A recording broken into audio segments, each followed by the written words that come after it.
Yes, this is Kal Kat's the Kal Katster. And your weekend movie review would have been Chip and Dale Rescue Rangers. But I just got around to seeing it, so it wasn't technically. It was technically today, on Tuesday instead. I just saw it, and yes, a Disney Plus. I don't know if it's in theaters too, but it's Disney Plus. And yeah, it's kind of fun. It's strange. It's kind of the original story that kind of a it's kind of a sequel to Roger Rabbit, which Roger Rabbit was based on. Who censored Roger Rabbit, which was a dark noir book about bad guys. And Roger Rabbit is actually evil in that one. So they took some elements of that. They remade Roger Rabbit. Now they made this one, which is sort of a spiritual follow-up sequel thingy. They pay homage to all Transformers mush. Blaster is in it in a scene. The background.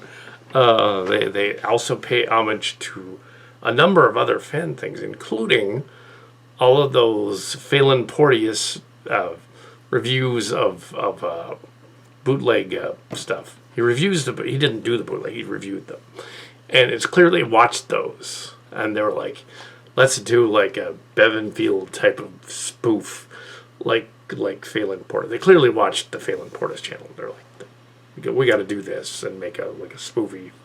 Where the subplot of the story is, there's an evil bootlegger that's making bootleg Disney and other property videos.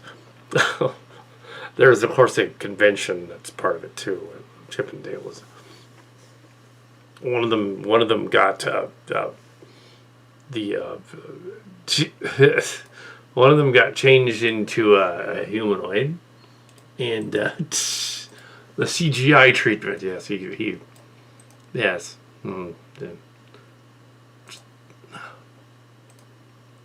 That Chip or Dale? I was getting them mixed up.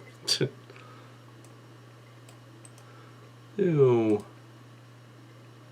So yeah, yeah. One of them got this. They broke up the after the cancellation of the show. So the show is in their universe. It's a TV show, so it's very meta. So many years right after the show broke up, the one of them got a deal to play in a James Bond spoof, which never got finished. And years later, now in the present day, 30 years later, there's this. One of them's doing the convention circuit, and the other one's an insurance salesman. The one that got CGI'd is doing the conventions with the jacket, Chip and Dale jacket. I don't quite have a Chip and Dale shirt. So it doesn't matter. Anyway, I was going to look at it, but it isn't quite that. So I don't have the Indiana Jones jacket. Yeah, I don't know where all that stuff ended up.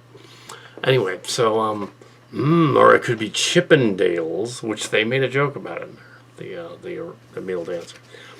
Yeah, they made that joke. There's the human detective lady, who is, I believe, the girl from one of the Disney Channel shows years ago. I think that's who that is.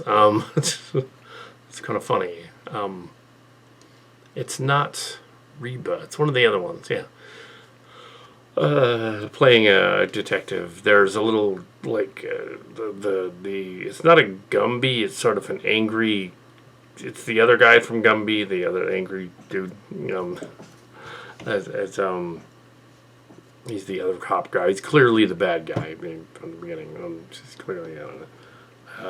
It's a film noir with cartoons and Gumbies and things. It's a film noir. So yeah. They end up having to solve a crime even though they're actors, similar to Once Upon a Time in Hollywood,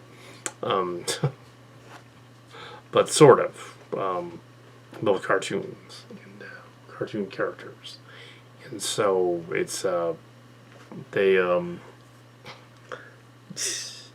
it's all over the place. It's silly. There's one Seth Rogen plays at least 2 or 3 different people in it, and one of the ones he plays a an uncanny valley Polar Express type of Viking guy who is in the trailer doing stuff, but he's got other things.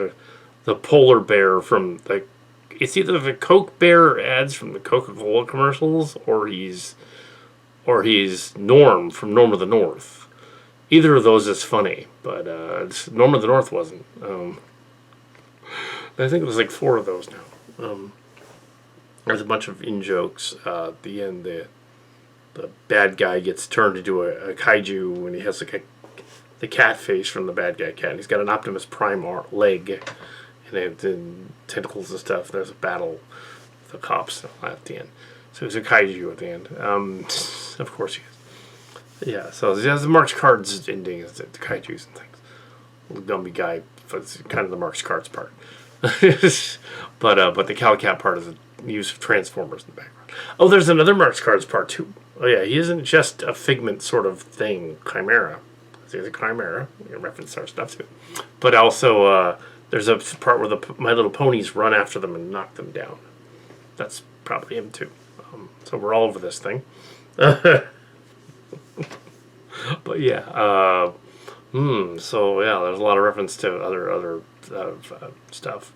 Even though we don't have a lot of subscribers on the channel, it seems we have influenced Disney that we can't explain. That they just like it.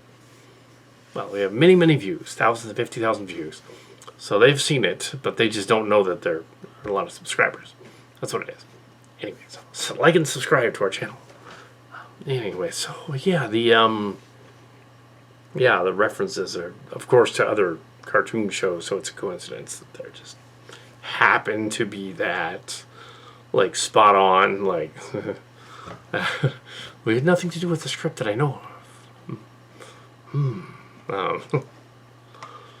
Anyway, so Rescue Rangers, they didn't go for a straight-up cartoon version like the cartoon movie. They just, from years ago, they just decided to do cartoons in the real world, and they're in their own show, similar to those Five Nights at Freddy's knockoff movies, where they're in the cartoon in their own show. Yeah, the one that one that was supposed to be the Banana Splits. It was sort of a Banana Splits as a horror movie, kind of taking the idea of the Teddy Ruxpin story that we did years ago at Fanime. Made a story with the Banana Splits are evil instead of a Teddy Ruxpin. Yeah, so yeah, and Five Nights at Freddy's, they were copying that. But Five Nights at Freddy's was copying Pizza Time Theater and Pizza Theater and that kind of thing. So it wasn't like they thought of it first. No, Chuck E. Cheese thought of it first. Anyway, so yeah, but in this way, they have a laser machine. The bad guy makes bootlegs. It's Peter Pan, and he's all grown up, but he's a slovenly, middle-aged looking cartoon caricature. Slightly resembling a kid from Pine Hill years ago that we knew of. Not gonna say who, but yes. But yeah. Oh yeah. What's kind of gross and twisted is there's a hybrid going on. Apparently, Zipper and Gidget got married, and had 43 fly hybrid mouse kids. Okay, that's really gross. Yes, and he's alive still for some reason. Yeah. Psst. Yeah, I'm not sure if I don't think they had all the same voices. I think they changed, there was a lot of meta scenes in it. I don't think it was the same voices. I think the lady was. They did a joke about Ant-Man being Aunt Man, and it's kind of funny. There was bootlegs and things, and clearly spoofing the Bevan Field and those other shows, Big West and those other not Big West. What's the name of that? The other thing, it spoofs the bootleg things. You know, like the Brave Girl, and they're supposed to be brave, and the little cars, and it's supposed to be the cars. Yeah, the mermaid girl is supposed to be a little mermaid. Something like that. Finding the fish or something. But here we have So we got number of goofy things going on. A lot of Easter eggs everywhere. Um, yeah. So I'm trying to think about some of the other Easter eggs, but why give them all away? It's on Disney Plus. Go watch it. Sure, it's fine. There were no previews. It has it's fine. 3.5 stars, I guess. It's fine. It's worth watching. And if you have Disney Plus, you can watch it for free until they charge money for it. Anyway, the Rescue Rangers.